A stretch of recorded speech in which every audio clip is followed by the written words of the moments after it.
we are live. Welcome back, loyal listeners to Point 3 Podcast, the Wednesday live stream. This is season 2, episode 15, Wednesday, August 7th. And honestly, we're still trying to get back on track after the absolutely insane past 2 weekends with Deadpool and Wolverine and Marvel's Hall H, and still trying to calm down from all of that.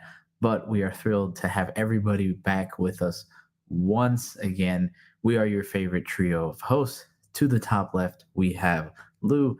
Top right, Spider Brando, and myself, Hero Scroll. We are super excited to have you here. Make sure you subscribe to us here, follow us on all our social medias, join our Discord, all that good jazz. Today, we're going to be talking about the latest superhero news and notes from the past week, MCU, DCU, general movie news, and stay tuned for our deep dive going into the possibility, the rumors of Battleworld coming into the MCU and what that could mean for the greater, film universe that is the MCU. So get your thoughts, your keyboards ready, and let's get into another awesome episode. If you joined us for a while, you know that there are 3 very important things that we like to keep doing. We like to keep watching, we like to keep reading, and we like to keep nerding out. That is our first segment. Spider Brando, what have you been watching? I have been watching Batman, the Caped Crusader on Amazon Prime. And that show is some freaking heat. It gives me animated series vibes so much. I believe the creator, producer of animated series is the one that was working on this. Mm-hmm. So it's cool to see that, and just beautiful. It gets a chef's kiss from me. Yeah, I've been hearing very good things about it. I still haven't had a chance to check it out yet. I'm a little bit behind on it, but I've heard nothing but fantastic things on it. It's heat. I haven't finished it yet, but it is very heat. Oh, perfect. Lou, what you've been reading? Ooh, for those of you that have been following along, I've been on my World War Hulk omnibus, but I took a break to capture some Marvel greatness and dove into a piece of Frank Miller's run, Daredevil, the Man Without Fear, 1993. I'm going back to the origins. I started watching Daredevil on Netflix again, just to kind of be like, what is the best, Marvel project that we've gotten? Is it Deadpool and Wolverine? Is it No Way Home? And I'm like, man, maybe it's Daredevil. And then I watched the first episode and I was like, shoot, I got to go back to the roots. Gosh, just when I was like, is Deadpool my favorite character? Then Daredevil's like, psych, guess what? Here you go. I'm here.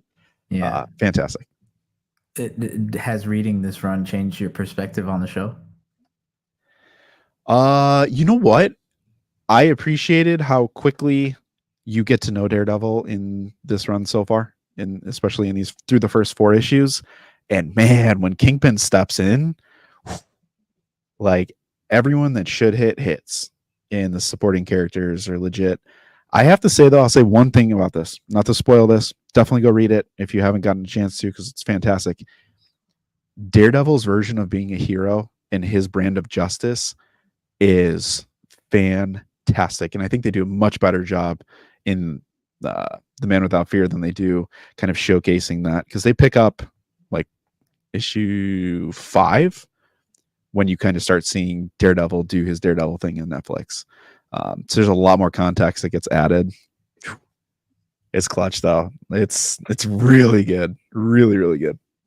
Yeah, no, absolutely. That's such a good run. So if anybody here watching later, both live and now, or later on, if you haven't read that run, absolutely, like, especially if you've thought about getting into comics and Daredevil, can't recommend anything Frank Miller. Daredevil is probably some of the best things you'll read on just not just the character, but comics in general. Yeah, so good. Nerding out though, I've been nerding out about Venom. Oh, and particularly this week because Venom War issue number 1 came out, and it's basically about the 2 Brocks, both Eddie and his son, going to war over the symbiote. I'll be honest, I've been a little bit behind on the new Venom run, but that piqued my interest. And looking at a lot of the variant cover arts on it, there's one particular one. It's by Clayton Crane, and it is featuring the Venom horse that we saw in the movie trailer. And it is absolutely fantastic. But it led me down into just like a overall Venom hole. And the more I think about the character, the more I'm like, man, this is truly one of those characters that came later in the Spider-Man mythos and is still probably one of the most popular ones.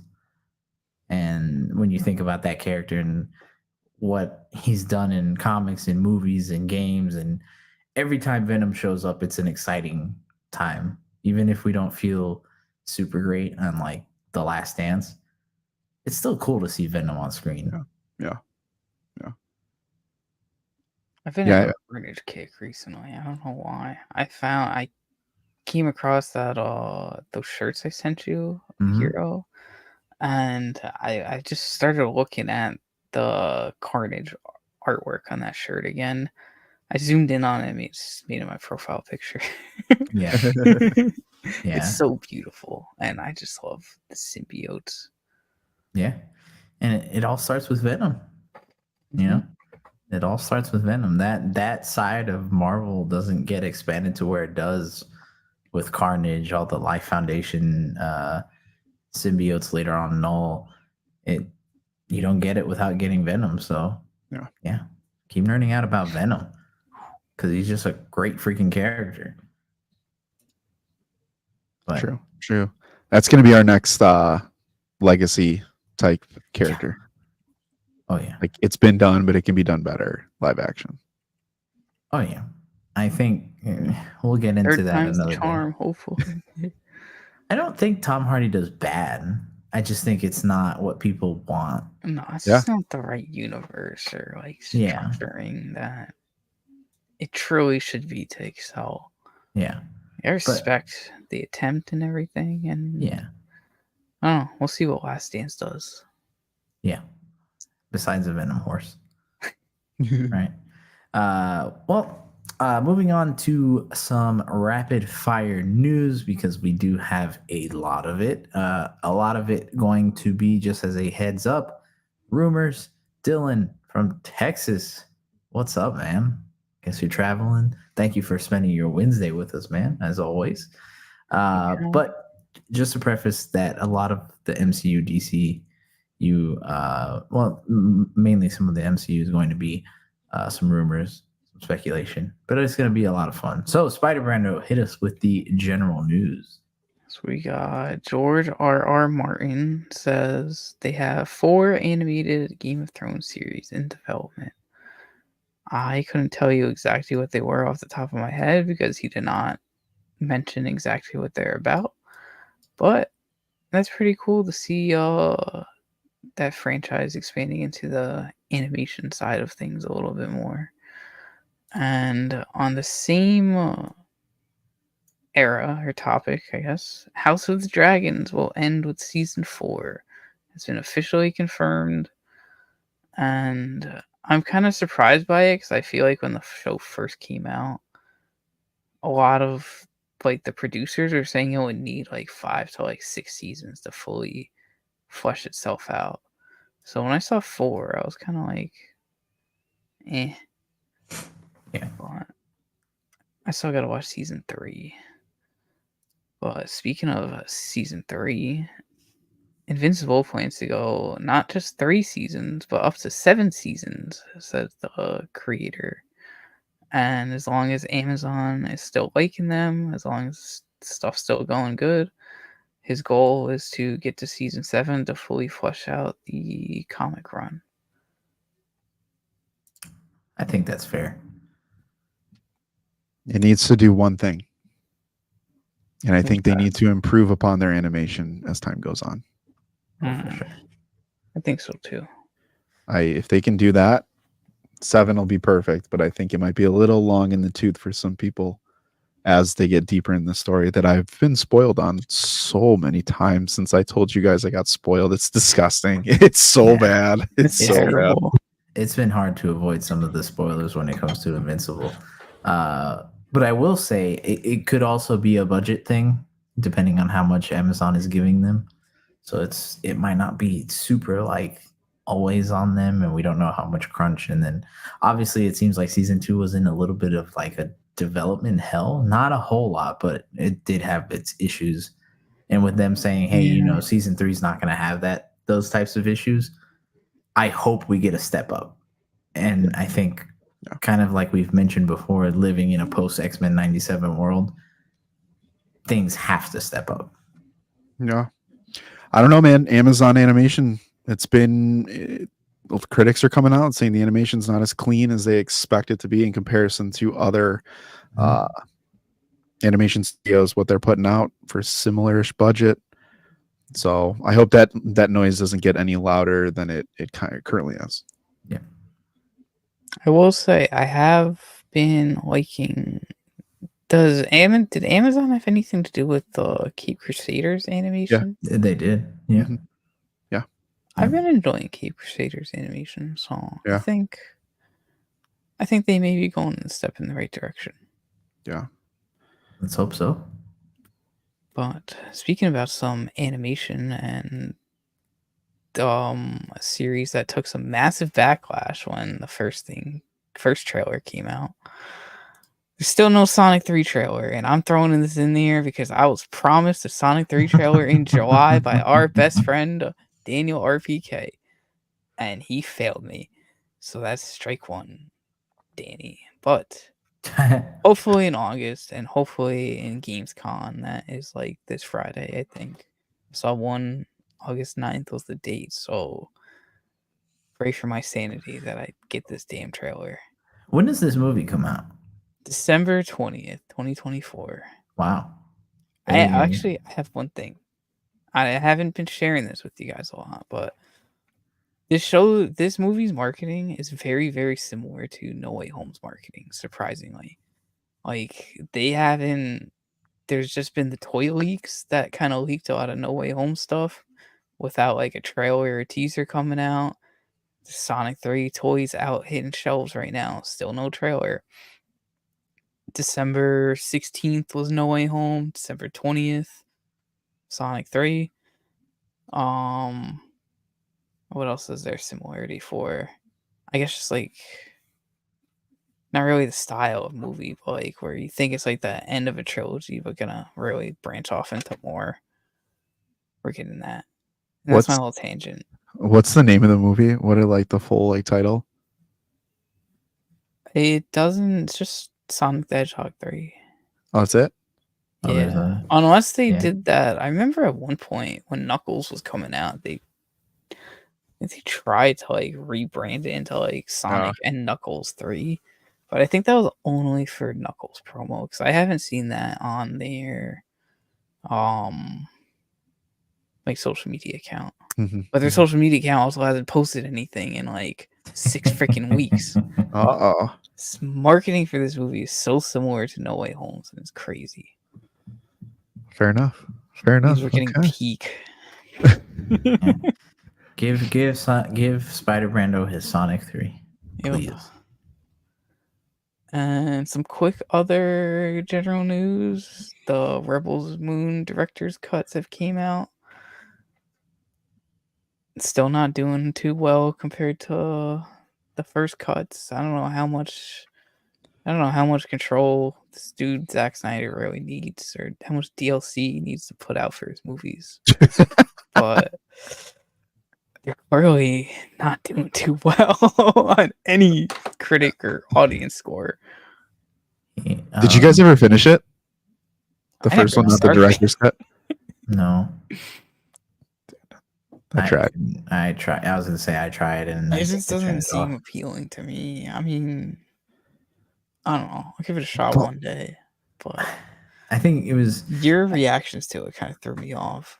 I think it's the issue with it is like, from what I remember of the marketing and not following. Again, this is me coming out from the perspective I didn't really follow the marketing too well. But I do remember heavy at some point them kind of comparing it and being like, this is the Star Wars killer. And the minute you label yourself as like the killer of something, especially something as big as Star Wars. You put yourself in a very bad position most of the time because now you've set people's expectations to be at a certain point where I feel like if he just kind of let this movie come out and do whatever he aimed to do with it, I don't really know because again, I haven't seen the movie. It would just be better overall. But I think there's a time and a place that we should definitely have a Zack Snyder conversation because I think it's such an interesting case study, like the ups and downs that this man's career has had and how high the highs are and how really weird the lows are. It's really interesting to me. Yeah, we'll get back to Zack Snyder at the end of DC news. Yeah. And last piece for general news. Godzilla -1 Black and White cut is now streaming on Netflix. And I very, very much want to watch the Black and White cut because I recently did the Logan Black and White Noir cut recently. And that was cool. So join our Discord to keep up with some community events and movie nights, as I'm definitely going to host one in the near future. And hopefully we're going to find a consistent date to do bi-weekly movie nights as well. So if you're not in the Discord, join it. Those are fun, but I don't think I can say this next one. I just feel like it shouldn't come out of my mouth like I'm not worthy. No. Blasphemous if it came out of yours. Yeah. You're talking about the MCU news now? I don't want to burst in the flames on the live stream. Yeah. For those that don't remember, just or are new here, one of us, particularly top left, our lovely Lou, said that Deadpool and Wolverine didn't have a chance at all to break $1 billion. As of tonight, it's expected to cross 900 million. This is heading into its third weekend. Just so everybody knows, it's tracking to end its theater run at about 1.3, 1.4 billion, which is quite honestly insane. That's actually one of us guessed one of those numbers. I think it was you. I think it was you. I think I was at like 1.7. Yeah, I think I put 2 out there. Yeah. So yeah, it's expected to go up there, and then it's also the highest grossing R-rated film domestically. That record's been held for 20 years, and I don't remember what the previous record holder was. It's a Passion of the Christ. Passion of the Christ, yeah. You're right. I remember seeing that. Now that you said it, it flooded back in my mind. Call back to what, Deadpool 2? Yeah. Was that when he made that, or Deadpool 1? I think he was talking to Dopinder about that. Yeah. Funny. So yeah, absolutely insane numbers for a movie that, no match for Marvel. Jesus. Well deserved, honestly. Well deserved. I don't think any of us expected it to do this fast, and that's something we talk about in our official review, which will be coming out some point this weekend. So everybody stay. If you want our thoughts on Deadpool and Wolverine, we do have a video coming out on it. Spoiler alert. We liked it a lot. Next up, Daniel RPK coming. Wait, I got one thing. I found the box office news for our predictions. Technically, Lou may have lost the initial battle, but he was the closest if it reaches that final number. What did I say? He had 1.5 billion. I had 1.1, and Hero had 1.7. Oh. So that's gonna be tricky. That's gonna be close between 1.3, 1.4. Dude, all sorts of blasphemy. I was about to say the blasphemer wins. What kind of world is this? The blasphemer wins? Wow. He could have lost the battle, but won the war. Yeah. Sorry. Hey guys, I want to give a quick shout out to the potential person and/or bot that always is asking for this character. Dude, I was literally just about to say that. You read Go my ahead, mind. go I was about to say, where's the guy that keeps commenting? Because, buddy, here we are. Daniel RPK, who might be your best buddy now, too. A Gambit and a Kitty Pryde. Yeah, the Kitty Pryde that you want Peter Parker's girlfriend to be is going to be featured in the X-Men reboot, which is interesting, particularly the Gambit piece for RPK to kind of point that out, coming off the heels of Deadpool and Wolverine, and then also X-Men 97, where he, I think, was a lot of people's favorite. Yeah. Do you guys think that the Gambit part is kind of a reaction to that, like Marvel's reaction to like, oh, they like this character? Feels that way. I Really think feels so. that way. It feels like they're just testing the waters before. Yeah. Do we think Kitty Pryde's going to feature anywhere near Peter Parker? No. Star-Lord has something to say about it. Yeah, I doubt it. She might be too young for him. Oh shoot, yeah, let me put those eyebrows away. Dang. Yeah, I'm like, wait a minute. Too young for you, bro. Yeah, well, we can raise the eyebrows though. Well, particularly Spider Brando, Aubrey Plaza. We got a look at Aubrey Plaza's full-on costume for Agatha all along. Spider Brando, do you have a picture ready for that?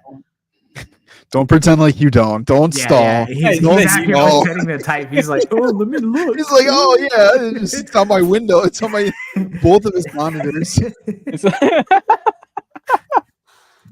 He has us to a little side. But there's her full costume looking very witchy. Yeah. I'm not a big fan of it. But you know, Beetlejuice, okay. Beetlejuice, man. What are you gonna do?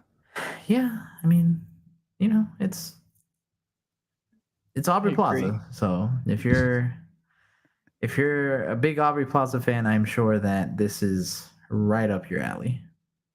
So someone who is a big Aubrey Plaza fan, Spider-Man, right up people's alleys. The darkest alley that the MCU hopefully has. Yeah. Dylan, I'd like to see the Peter Parker Kitty Pryde relationship adapted from Ultimate Spider-Man. You and whoever the person's name is, I forget his name if he's in the chat. Hello. Yeah, both of you would love that. And I mean, I think it could work if they went down that line. Yeah. That way they could boost like Kitty Pryde a little bit. Will it happen though? I don't know. It might kind of they might. There's rumors, you know, again, back and forth of Black Cat, MJ. Do they want to throw in a third? Who knows? So that's add Sydney Sweeney to another fan cast here. Sydney Sweeney will be MJ, will be Black Cat, and now will be Kitty Pryde. Yeah. Everybody's talking about, I was about to say, everybody's talking about RDJ playing every character. She's just going to play every female Spider-Man character. Yeah, every single one. Silk, everybody. Bro. She needs to stay away from that. Everybody. Blade. We got some Blade news, kind of. Because, I mean, we kind of knew this, but Cosmic Circus saying that Blade is in limbo again.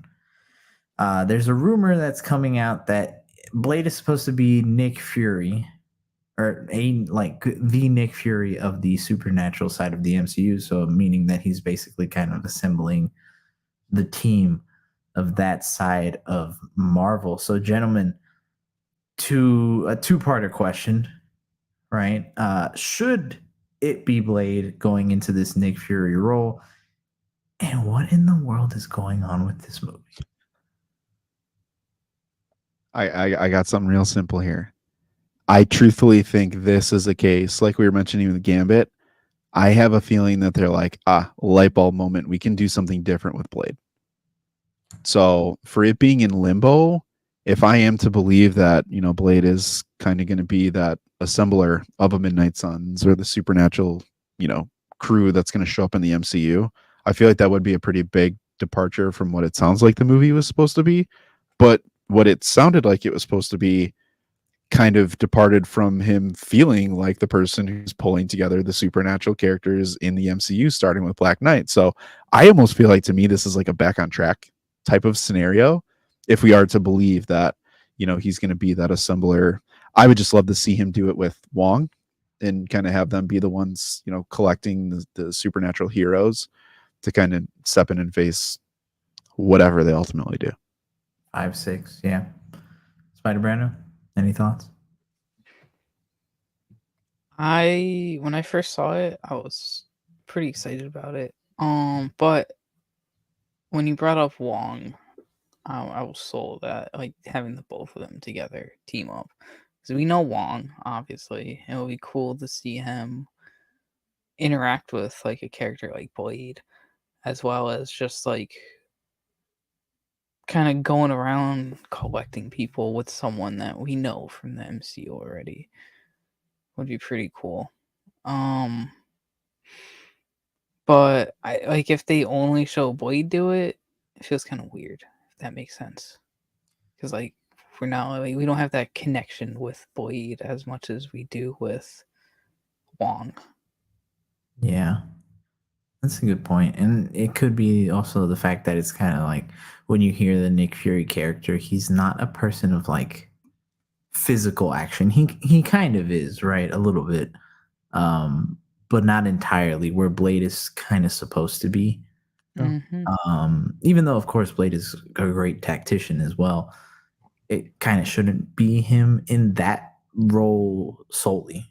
Like, it should be a tag team type thing. But I don't know, man. This movie, it feels like every other week we talk about them switching something up, plot rumors coming out.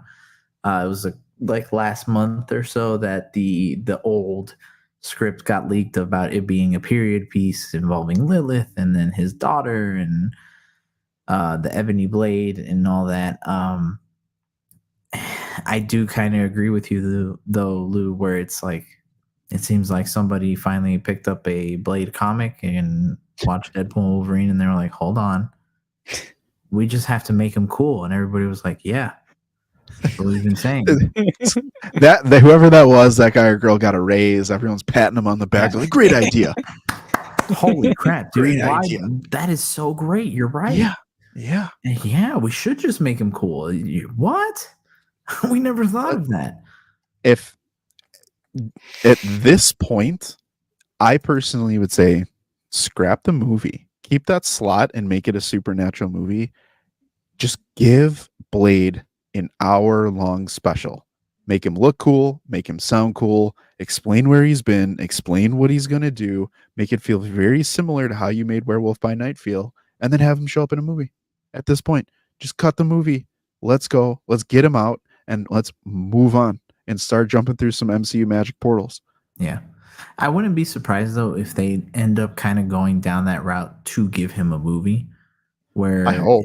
If this is from what we're expecting to be delayed into 2026, I think if you do a special presentation first, that way you can set people's expectations of where this Blade, like what this Blade is going to be like, what that part of the world is going to continue to feel like, and then you drop the full Blade movie.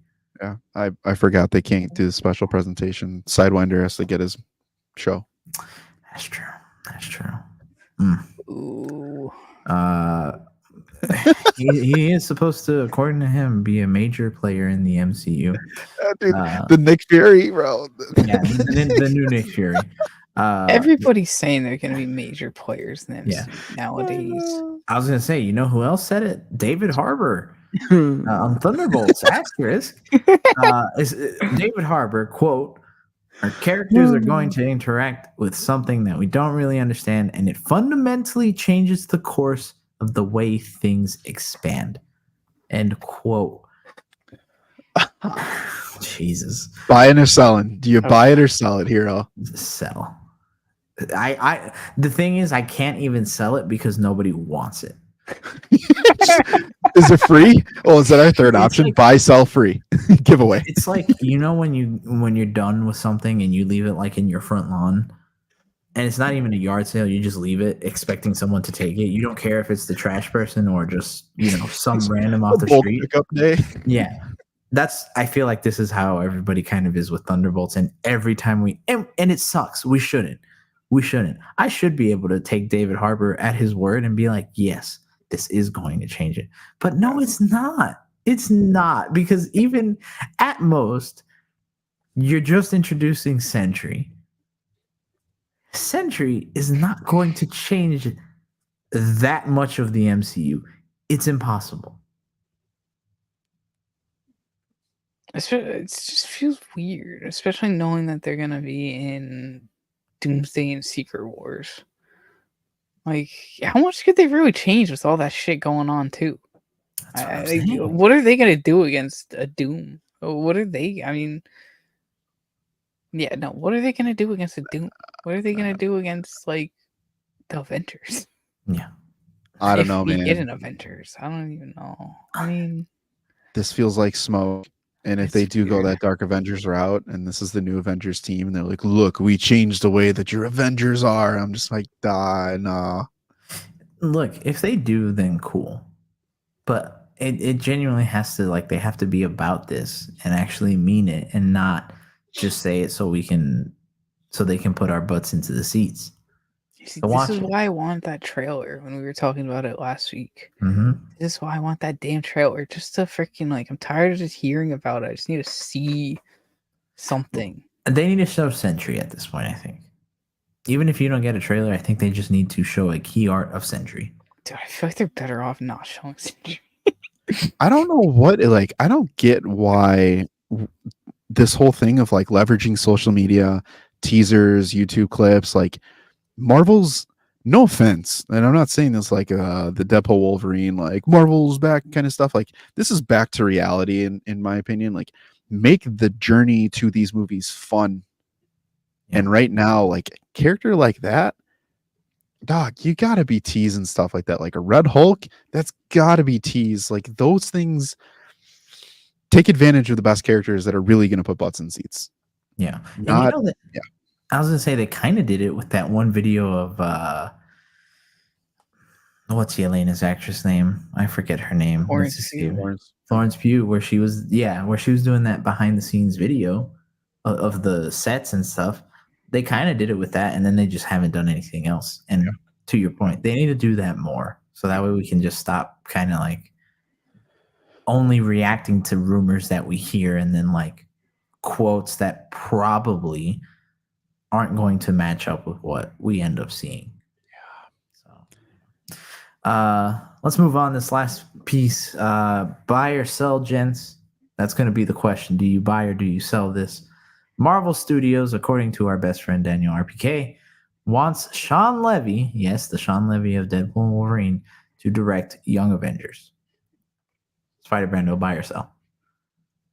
I'm selling it because I don't even want a Young Avengers movie. Fair. Lou, buy or sell? I gotta sell it. Yeah. You could do so much better. Like a John Watts level movie, I think, more of like his style. No offense or anything like that. I just watched No Way Home and I was like, oh, that's fun. Like, oh, that's a cute character. Oh, this is nice. Yeah. But Sean Levy, he's gonna have Miss Marvel roll up and she's like, what the? Yeah. Like, nah, you can't drop any of those, bro. I mean, he did do Free Guy, right? He did Free Guy. And I mean, Free Guy's not bad. I actually really like Free Guy. It takes more of like a kiddish tone, but it still has like very adult theming. So I don't know if that's what they want for Young Avengers, though. I have no clue what they would want for Young Avengers. I have no clue. And that's another rabbit hole that Hunter, have you heard that Netflix are canceling Zack Snyder shows from Army of the Dead projects? I wouldn't be surprised if this is true. I don't think we heard of it because we didn't. We mentioned his failure with the director's cut of Rebel Moon, but we didn't have that in our notes. But I can see that happening now because not many people have that much faith in Zack Snyder anymore. No, that was supposed to be a huge partnership, though. Him on Netflix and kind of being like the director for Netflix, essentially, in a very original way. I don't know. Yeah. Again, a whole nother conversation for another day because I do think Zack Snyder needs to be studied. Yeah. Or his career. Yeah. DCU news. Let's move on. Lou, hit us with some great Hopefully. Yeah. Good stuff. No, I think we got some good stuff and maybe some. Oof, I was about to say something weird. We got some good stuff coming down the pipeline from James Gunn. For a lot of us, this is music to our ears, but he shut down One Fear for the DCU reboots. He promised that nothing in the new slate is going to require fans to be up to date on past projects. Instead, every DCU release will seemingly remain accessible to all moviegoers and streamers, but those following the whole DCU may reap the rewards with an enhanced experience. Jens, how does this make you feel about the DCU as we are about a year out from all the goods? Sean Levy said the same thing about Deadpool and Wolverine, but you kind of had to know a good amount of stuff, a decent amount of stuff to truly know about it. But I don't know. It's just plain devil's advocate. It gets me excited. I was one who hasn't seen Peacemaker season 1 yet. Kind of relieves me a little bit that I don't have to like force myself to watch season 1 to understand, I guess, season 2 things. But then it's also like, I've heard season 1 is so good, I want to watch it, but I'm like, why would I watch it if it doesn't matter now? So it's a weird limbo state with certain projects, but it definitely is going to be less overwhelming to casuals or people that don't want to have to rewatch DCEU movies. Yeah. I'm neutral. Yeah. I feel like we've heard this before from other people. And the way I see it, and it's not a bad thing, that's why I'm saying I'm very neutral. That's a hard balance to do. It's not easy because I feel like you either lean too much one way or too much the other way. Because to me, if you have Superman start off everything, right? And then you go and you do a hot girl movie or a show, well, you kind of need to watch Superman to really understand where her character started and is going. So you can't just have her be that accessible, because then you're just going to end up undoing whatever character progress you did in her first project. So that's kind of like, that's the balance of, it's hard to do. And when you're trying to make a connected universe, you do have to lean into the connections, you reading or watching something, especially if, from what James Gunn is saying, that video games, movies, shows are all supposed to be connected. I don't see how they connect all of those things, but still make it for brand new people. Or say that you don't have to watch anything else. If that makes sense. I can see how they make it for new people, but I don't see how you make it like fully accessible without maybe having to go back and watch something. Yeah, I think Dill has a really good point to this, and I just wanted to touch on this really quick before we move on to the next thing. Is for those that have seen it, like, it's nice you get a recommendation from someone as credible as Dylan, but going in with low expectations that turned out to be great. There's one major aspect in that, it's a really fine line, like you guys are saying, and I think the one thing that you really can never get past is FOMO. People always are going to have a fear of missing out, and I think Deadpool and Wolverine was perfect, because if you really did go into that movie, we talked about it, and you guys will see it when it comes out. If you were to remove some core elements to that movie, it doesn't really change how great that movie is in a lot of ways. But when you put that and insert those back in, you're going to look to your left and look to your right, and you're going to be like, holy crap, like, these people are like crying and hyping over these moments. Like, what did I miss out on that made this so great that people are just like, this is the best movie in the world? Like, those are the moments where people are going to be like, I wish I would have known, because I want to feel like you felt. That's something that you can't avoid as you do an extended universe. There will be a missing out portion because someone experienced it when it first came out, and then you feel like you're playing catch up, right? That's the first piece. But the second piece of this is, I like this statement because we are most likely going to be a part of this ride from the very beginning and stay on that train as long as it runs. So I think it's cool from that aspect of hearing that extra piece of it's going to be extra rewarding for those that stay on board with us, right? Will they stick to it in the end? I don't know. Are people going to support it? Maybe, maybe not. But this feels like the thought would be it's more around a Deadpool Wolverine versus you going to an Infinity War. For sure. But I think Peacemaker is such a great example of this, actually, because if you don't watch Suicide Squad or the Suicide Squad, Mhm. you don't fully get his character. You get to learn it throughout the series, but you don't fully get a grasp for it until you watch the first movie, then you watch season 1. And then season 2, from some of the set photos that we've seen, seems to be implying that they're going to have a heavy not leniency, but like a big plot point is going to be his family, his extended family, I think his brother, and his father again. But if you don't watch the first one, then you don't get how fully his relationship with his father affects him. Yeah. So you lose out. And that's why I'm saying it's a weird balance to where, how do you do that? Because, for example, Spider-Man, if you don't watch it, you're not going to fully appreciate that relationship that he has. So it's kind of like, okay, it's an interesting quote. It's tough. It's tough. No. Good luck to us. Good luck to them. Quickly, we'll burn through these next few. The Batman is set to re-release in theaters August 28th with an exclusive sneak peek for the Penguin to be shown, which is awesome. I'd love to see that sneak peek on a screen as large as that. Are you guys excited for the Penguin? Yes. Oh, in tandem. Oh, 0.3 on point always.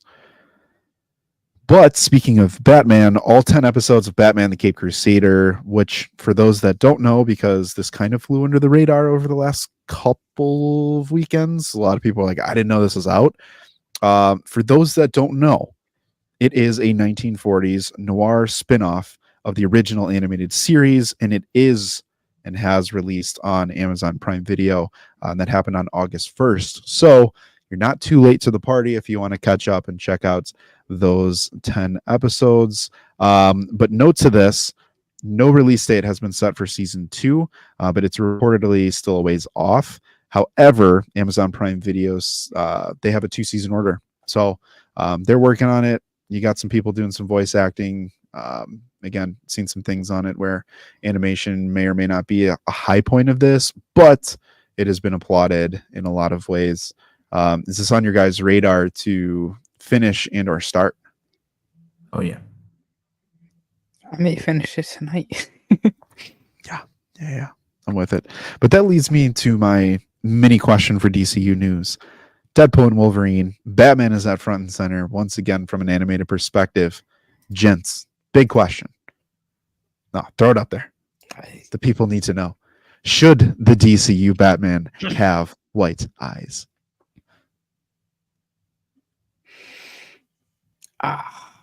I'm torn because I've seen some edits of like a Batman with white eyes, and it's just like, I don't know.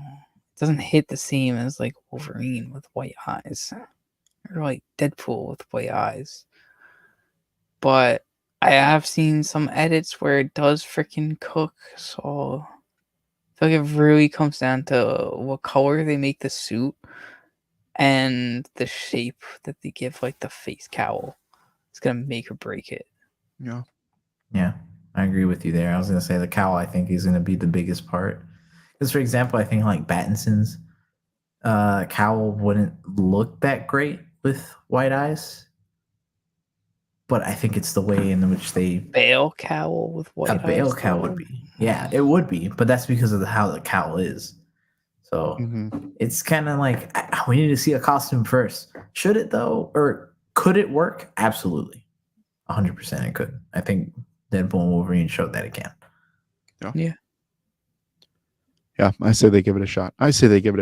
But quickly, before we get into our deep dive, James Gunn's Superman comic box set does include All-Star Superman, Superman for All Seasons, Whatever Happened to the Man of Tomorrow, and Kingdom Come. Are either of you picking that up? Yes. I have All-Star Superman already, but I want it for All Seasons, Whatever Happened, and Kingdom Come. So I really want to read Kingdom Come, and I believe Hero has recommended for All Seasons on a keep reading before. Yes, I have. I've read that in Kingdom Come. I haven't read All Star and Whatever Happened, but I know all these stories are very highly All-Star acclaimed. great. Yeah. So this is very cool from a comic collector perspective for them to do something like this too. And they're also reprinting or going to do into print again Superman Up in the Sky, which is one that I recommended to you guys in our Discord. It's been out of print. I didn't realize this, but it's been out of print for years in terms of a trade form. And I looked on eBay. Yeah, this thing goes for like $80. Did not know that. Yeah. But they're gonna do a reprint in like a more deluxe format too. A great story. So I'm really happy that DC's kind of like celebrating Superman's stories all around. Yeah. And speaking of Superman stories, Spider-Man, if you have this image handy, feel free to pull it up. But we have Superman, the Christopher Reeves story, in theaters on September 21st. We got to reveal the logo and poster. It does hold a perfect 100% on Rotten Tomatoes as of this filming. So that's exciting. I think it's super cool. Something that I think we want to check out for the lore of Superman and kind of just movie film history and some characters who have portrayed Superman. So yeah, stay tuned with us as we continue on the road to Superman here, heading into 2025. I'm late, but I got it. That's all right. I'll move that out the way real quick. I don't know. It looks pretty sweet. I'm not gonna lie. Like, I'm really intrigued. Like, I really want to watch this. Yeah, I'm interested. Yeah, it's also the first film under the DC Studios label. And I got that nice logo, which is perfectly fitting for a movie like this too, with Superman honoring it. Yeah. I'm excited for it. Yeah, this one's probably going to be very emotional. So yeah. That's why I'm like, I don't want to like get super hyped, but like when I talk about this and when I talk about Joker 2, I have like this weird ceiling on like my excitement, even though I really feel strongly about watching them. Yeah. But last piece of DC news, we're going to revisit Zack Snyder real quick. He commented on David Cornsweet's Superman suit during an interview with THH, and the interviewee had asked, have you seen the new Superman suit? There's a lot of people comparing it to Henry Cavill's. Shout out to the Cavalrine. And a lot of people want to know your thoughts. Do you have anything to say about it? And Zach responds, I'm going to say that. Let's see it in the movie. I'm interested to see how it works, as a piece of storytelling. Yeah, but I'm excited. I'm excited to see it. Bull or no bull on Zack Snyder being any sort of interested? Kicking his feet and punching the air right now. I do kind of agree. He's maybe punching the air a little bit, but I don't think this is I don't think that no bull. At the end of it, right? I do have to say that from some of the comments that I've been reading from Zack Snyder and some of the news pieces, it does seem like he has an odd care for the character of Superman. Yeah. Maybe not in the same way as other people do, but I do think he cares about storytelling. Interesting choices, but yeah, he definitely does have like a love for the character. Yeah.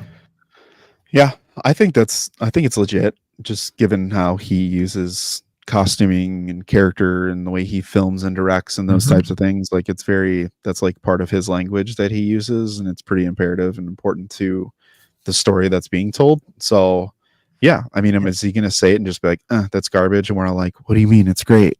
Yeah. We'll see. I'm actually interested to see his comments after he sees the movie. Yeah, and the reason I say that too is that I think it was today that I saw it that they kind of also asked him about like Henry Cavill being in Wolverine or Deadpool and Wolverine as a Wolverine cameo, and he was like, "Yeah, that was supposed to be Superman." He's like, "I wanted him as Superman." So again, I think he has a love for the character and how he wants to portray it, and I think he is interested in seeing how it comes out, and I think he wants it to succeed. So. Yeah. Fair enough. But now it is time as we get towards the back end of our Wednesday live stream. Appreciate all of you that are watching and are joining us live. For those of you watching this recorded, comment down below because we got some juicy stuff to talk about here. But first, what are they going to do? Where do we go from here? It's rumored that Avengers Doomsday will show the formation of Battleworld, that every MCU project that releases between Doomsday on May 1st, 2026, and Secret Wars, potentially part 1, on May 7th, 2027, will take place on Battleworld. It was also mentioned, and again, this is coming from Daniel RPK, that if Spider-Man 4 is a part of a Battleworld story, he thinks it would make a very interesting Spidey movie. So, gents, what movies do you think may show up here as we have one from November 6, 2026 that could slot in between?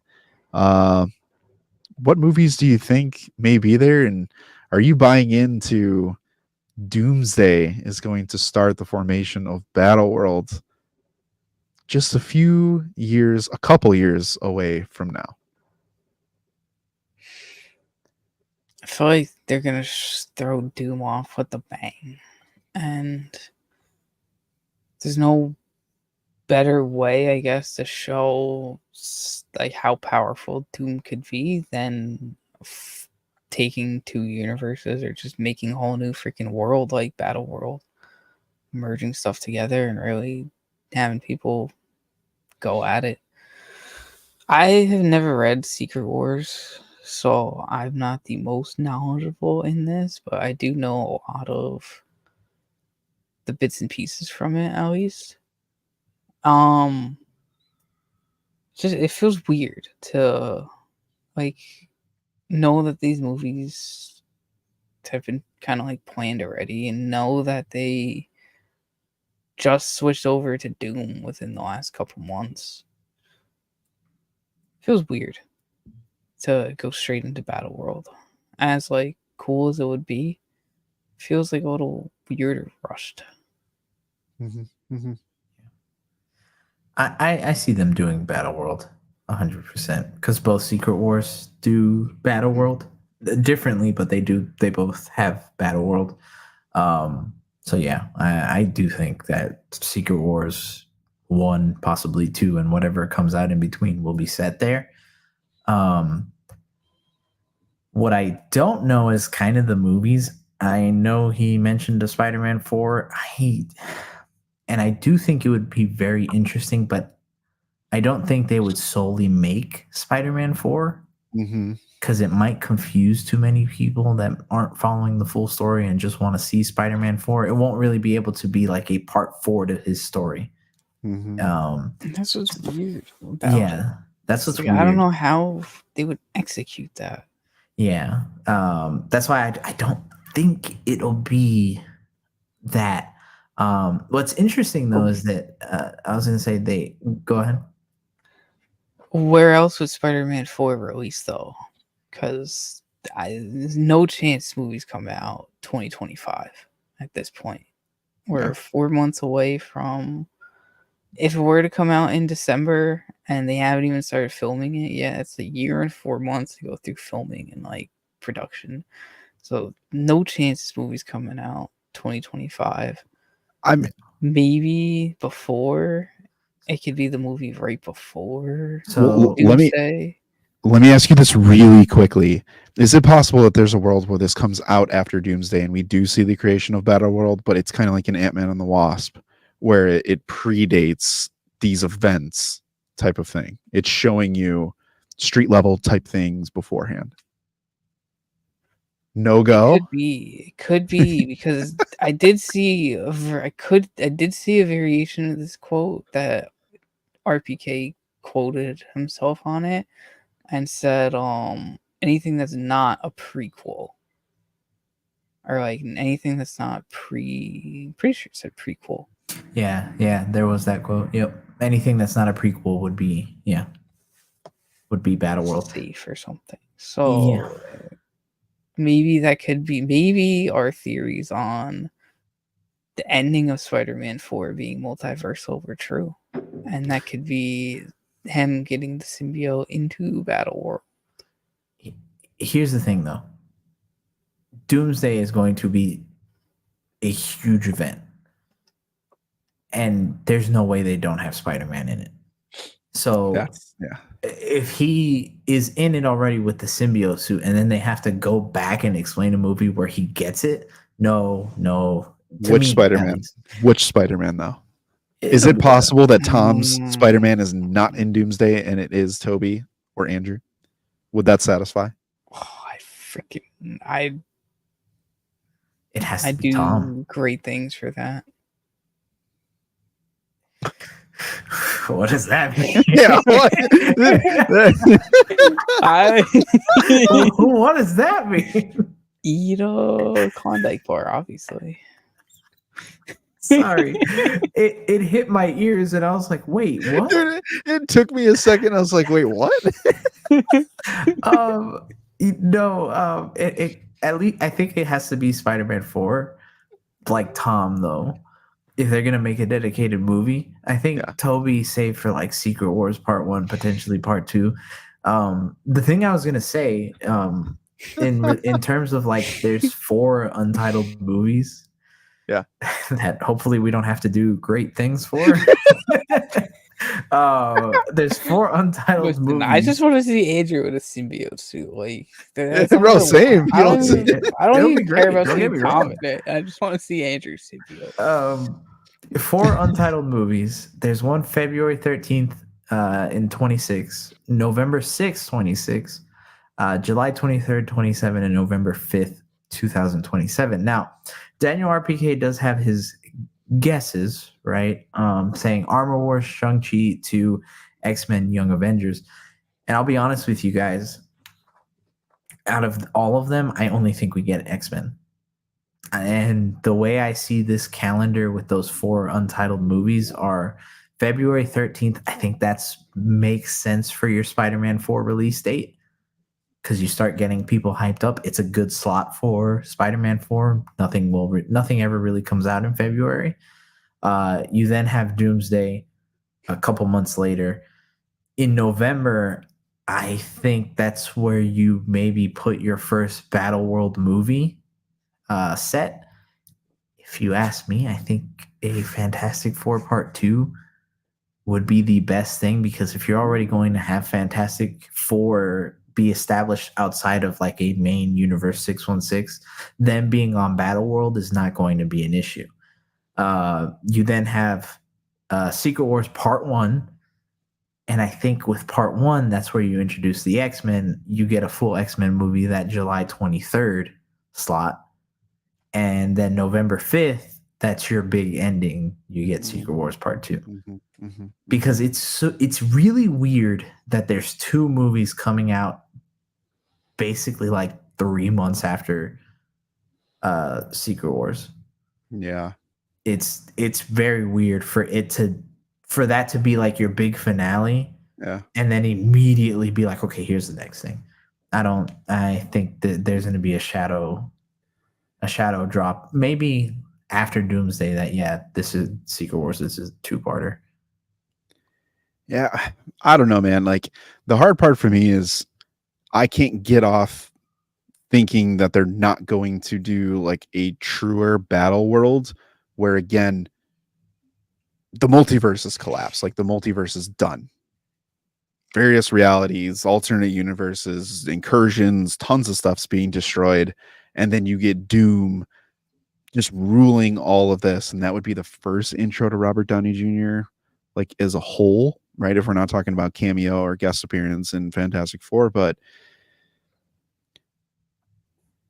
I just can't see how that story works individually with the concept of Battle World having different regions. You're really recreating this new world when people don't even know the world that we have today.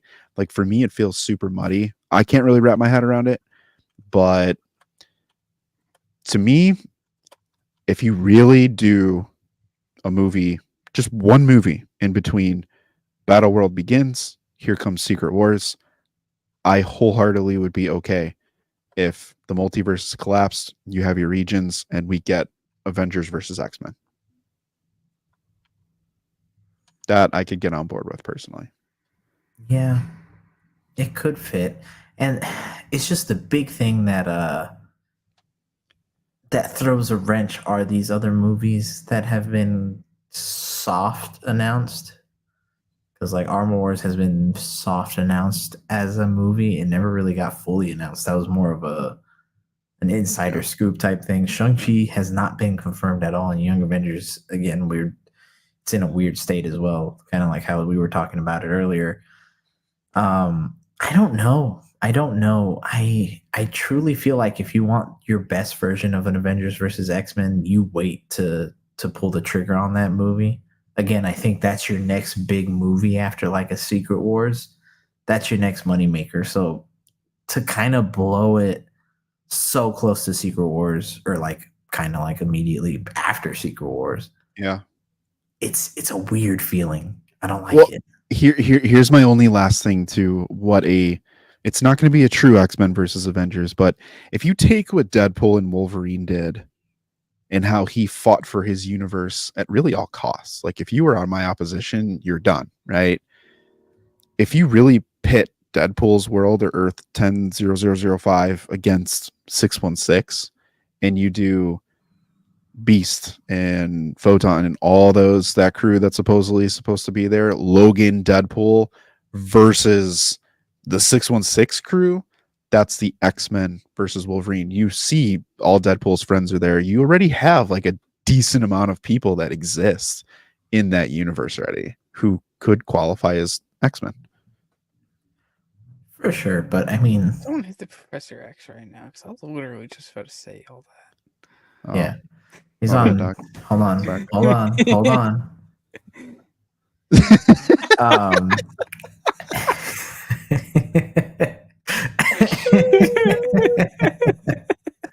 Yeah, it could work. It could work. I'd be interested to see how they do it, how they pull it off. If they pull it off this soon, I just feel like a better build up to it will not only make the movie feel better, you'll make a lot more money.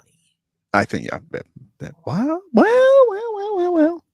Do you think enough Deadpool carries over? Okay, last question I have on this.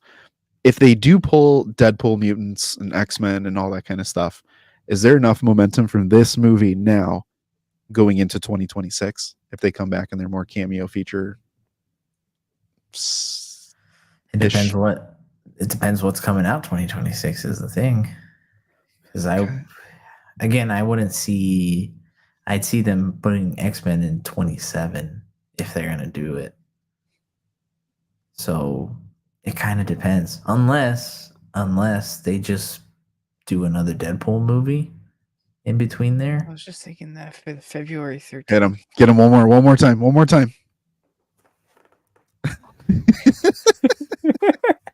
SB, get some thoughts out here, man. Yeah. I feel like we're stealing your thunder. You guys are stealing. No, they can't say you're stealing my thunder, but we're just all on the same wavelength. Is it another team up movie, or is it like it's Deadpool and Wolverine 2? I think it's like Deadpool and Wolverine 2, but like not as. It could be pretty. Not as like. Guys, it's Blade. Come on, who are we kidding? To push back. But November 5th, 2027 is Blade. Freaking almost 10 years after it got announced. Jesus, dude. Mahershala Ali's gonna be way too old to even play Blade.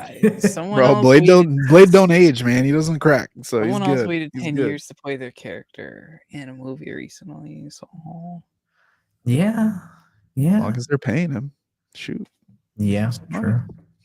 We'll see. It's the Battle World is going to make a very interesting setting for the MCU. Yeah. And if they execute it right, it could be probably one of the best like era phases. If they call it its own individual phase, it could be very interesting. Very, very interesting. I have a question for you guys, actually. Yeah.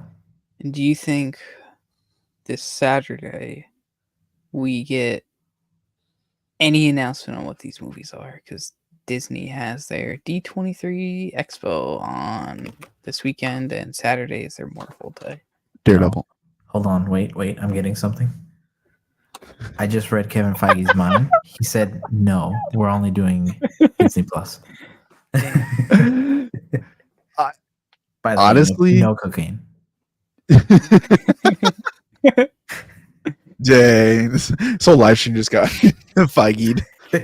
Yep. Not rated for kids. Yep. Yeah. Sorry. Oops. It's got to be Daredevil focus, which I didn't even want to get into when it comes to all these like, oh, we're filming season 2, and I'm like, dog, you filming for BattleWorld or what? Because when are we getting season 2? 2028.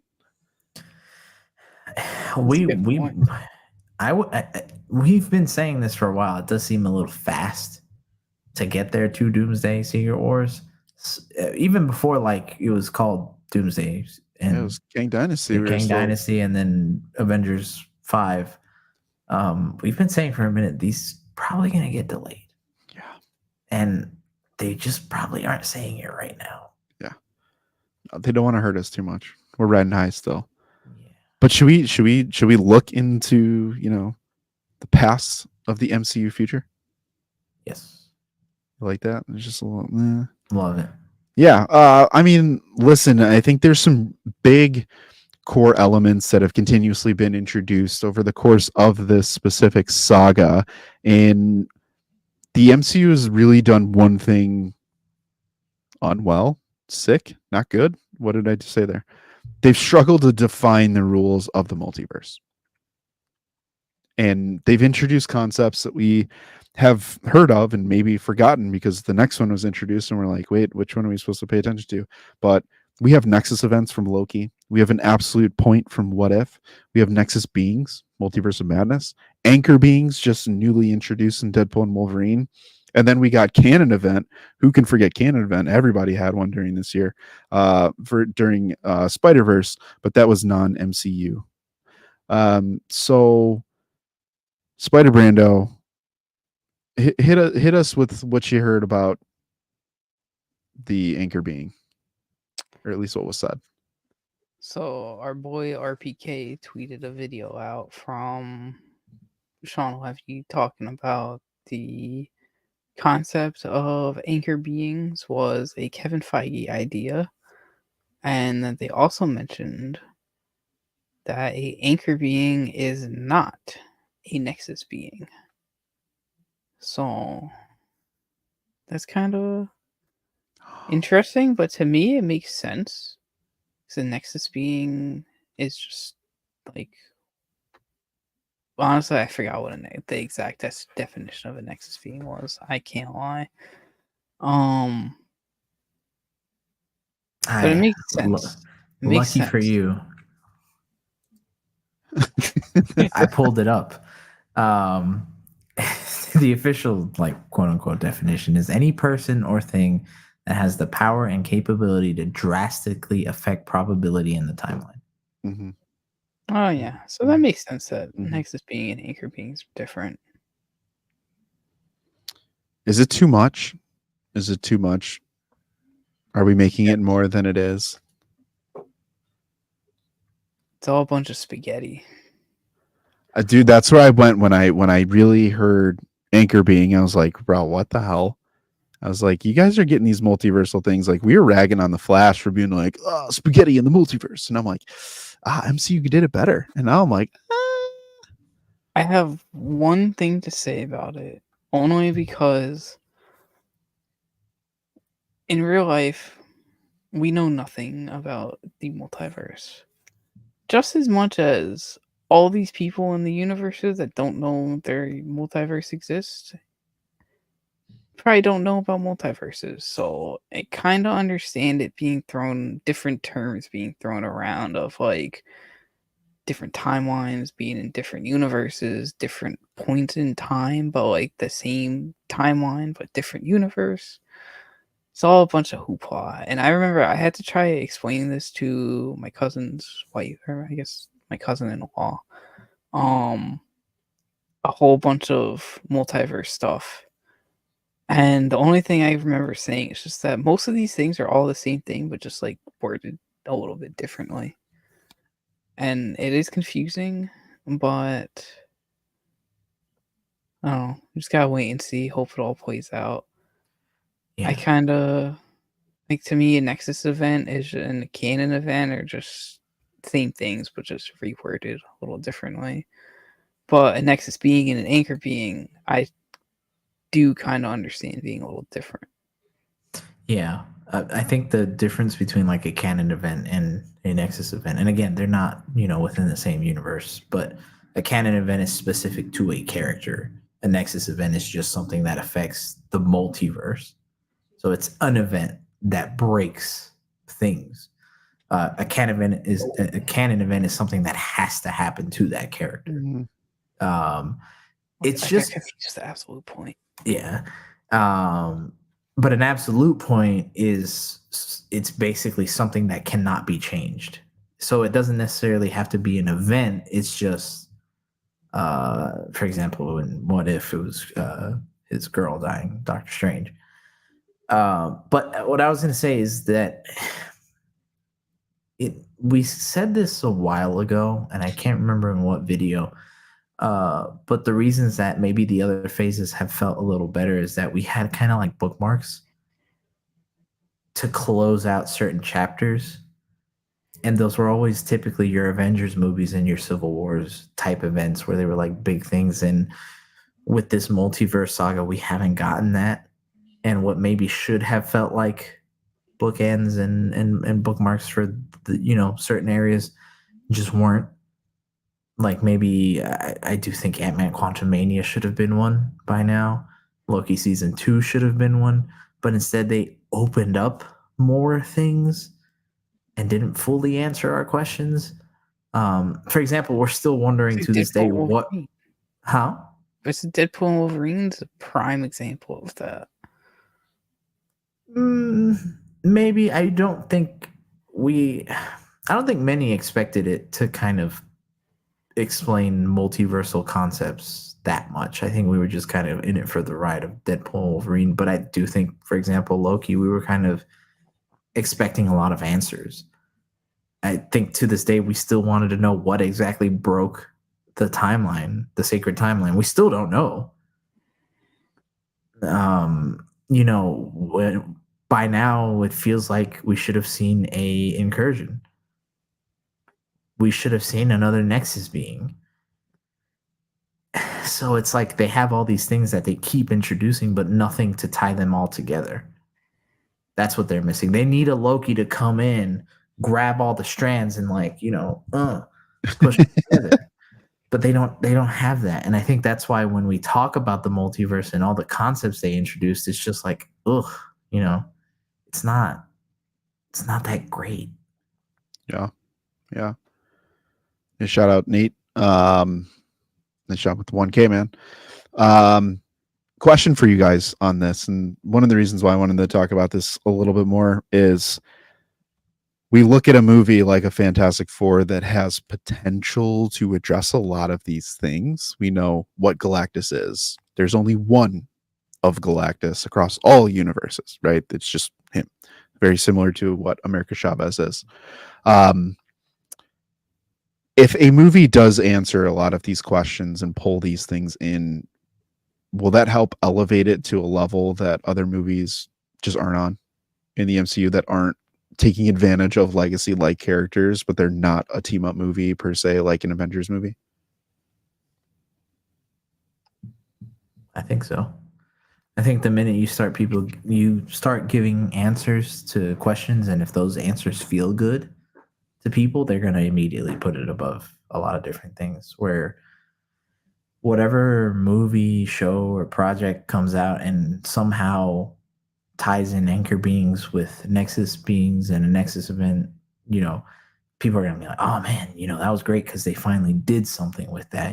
They they brought back Scarlet Witch, or they introduced a new one and what that actually means and showed you how that actually works, showed you how an incursion works and what it actually looks like. So we still don't fully know, Mm-hmm. and we still don't even fully know what causes it. So yeah, I do think whatever comes out is going to be placed on a pedestal. Maybe unfairly, maybe not. Yeah. No, yeah, I just these strands keep growing for the MCU, and I think the fallout of Deadpool and Wolverine, you have some people being like, was an anchor being really that important to this, or was it just kind of a plot point to get a new character on our side of the fence, and is it going to mean anything moving forward? I don't know. Time will tell from that perspective, but I don't think we got to this in our Deadpool Wolverine, so let's drop it here. Who's the anchor being of 616 for you guys? Ooh, I've been thinking long and hard about that recently, and I genuinely have no idea. Dude, you had me on that. I was like, okay. There's too many people it could be. I don't think it's Iron Man. Obviously, that's the number one. Everybody thinks it's Tony right now and Iron Man, but I don't know. I'm not buying it. It will make so much sense because Doom's also freaking RDJ now, but I don't know. I feel like that's just too cheesy. We already got a Logan type send off, anchor being reveal. I would like, I don't know. I think it would be cool if it's Tom Spider-Man. That would be like a great way to finally like Kill him off. have to break the multiverse. Yeah, kill him off. And like could incorporate a true Sony Marvel relationship. If Sony just finally lets Marvel use their damn characters. They're not going to though. Yeah, I've thought about this too, and I do kind of agree with Spider-Man that Iron Man just feels too easy of an answer. But at the same time, there's nothing inherently wrong with him being the answer. I think we just want it to be a little more complex. So in the sake of just not to say Iron Man, the only other person I can really think of is Cap. I was just thinking that too. It's either Cap or Strange. Strange for the reason of him being kind of like the time stone keeper originally. It kind of would make sense like thematically for him. And then also it would tie into Multiverse of Madness where they're like, hey, he's the he's always the cause of a problem in a multiverse in every universe. But Cap, I also think would go well because he's the man out of time. So, he wasn't supposed to be in Endgame, and he wasn't supposed to go and grow old in that way. So, his death is not like what the timeline was needing for it. So, yeah, I'm gonna say Cap though. I'm gonna say Cap. I think Cap would be the most fun. I think Strange would be a very logical choice.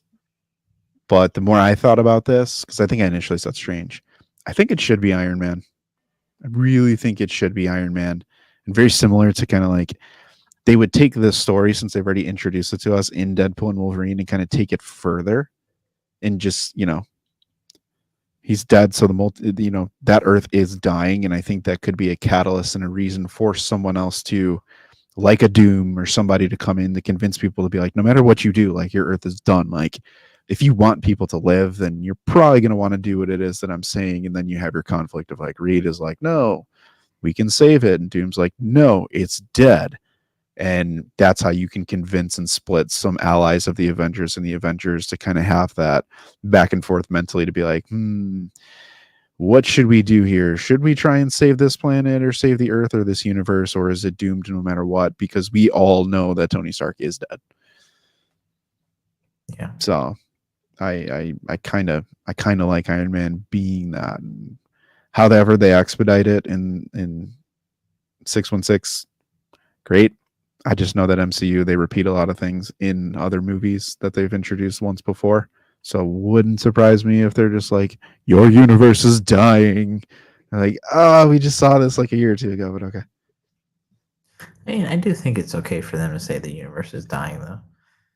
And if they somehow tie anchor beings into the incursions, I think it could work. Where it's like, okay, your anchor being dies, thus causing an incursion, and it could be that, you know, maybe they thought an incursion wrong, you know. Wait. Oh no, finish your thought. I have a weird theory. I was going to say, like it would be interesting because then it could explain that Doctor Strange, the evil one from Multiverse of Madness, where they could easily go back and reveal that, hey, you know, they had an anchor being die. It wasn't Strange. And I mean, I know some people might be like, oh, retcon, but at the same time, should everybody know everything about the multiverse? You know what I mean? No. I think it'd be kind of cool if they did. I mean, I don't want this at all, but I'd be like, this might be interesting. Is if like there was a character who was a different character, but when they go to the character they should have been, like an RDJ. Like if Doom is like RDJ, but it's like an anchor being from that Earth goes to this Earth and they're an anchor being there, but they're so similar, it causes an incursion or something like that because you're not supposed to be there. That would be cool. Because I think you can Wolverine, Deadpool. Yeah, you can tie it into like Wolverine has been something like that. You could have Sony and you could do Tom and something like that. Like there's a different way if he ends up somewhere else. You obviously can do that with Strange and kind of the 838 version and be like, whoa, that's happening too. Like you have some characters that have double dipped. You could even play Cap, or 616 could be special and they have two anchor beings type of thing. I think that would be kind of a cool concept to make like the Sacred Timeline is like beefed up more than everyone else and it's that different. Or maybe not. The only thing I can think of which could be fun, could be a little messy, but if they do it right, Doom goes after 616 because it's the only universe that doesn't need an anchor being. Oh boy. You know what I mean? Like he finds out all the universes at some point have a finite end because once that being dies, it's done for. But the 616 doesn't have that. You can have multiple people who have these giant impacts on the universe, but don't, you know, it doesn't need it. And that's why Kang maybe called it the Sacred Timeline. Maybe they could play that into it where Kang knew this, and that's why he tried to hide it. That could be fun. Again, a little messy, but I think it could be fun. That would be fun. Damn, at the end of the podcast. I just thought about it while we were talking about it here. Oh, that might need to be a mini video. Guys, those are some good ideas though. I really enjoyed those. They could do something really fun and interesting and pay us for the rights to those thoughts. Yeah, Marvel, Feige. Bring us to the premiere, baby. Yeah, we just want to be there. We'll have fun. We're cheap. We can be. I like Funko Pops. Come on, send me. Bring me. Yeah. I'll wear my launch fly bag. Yeah, I'll buy a lounge fly. I'll buy it. Yeah, we'll buy 3. Be like, look at my lounge fly collection. No shade to anybody at all. Everybody, that was our live stream. Thank you so much for joining us on your Wednesday night being here. Let us know what you thought about the news, though. What do you think about Battleworld? What do you think about anchor beings? Who do you think the anchor being of 616 is, or if there even is one? Let us know in the comments below in our social medias. Subscribe to us. It goes a long way. Hit the like button. Join our Discord. All that good jazz. Once again, we have been your favorite trio of hosts, Lou, Spider Brando, and myself, Hero Scroll. We had a ton of fun.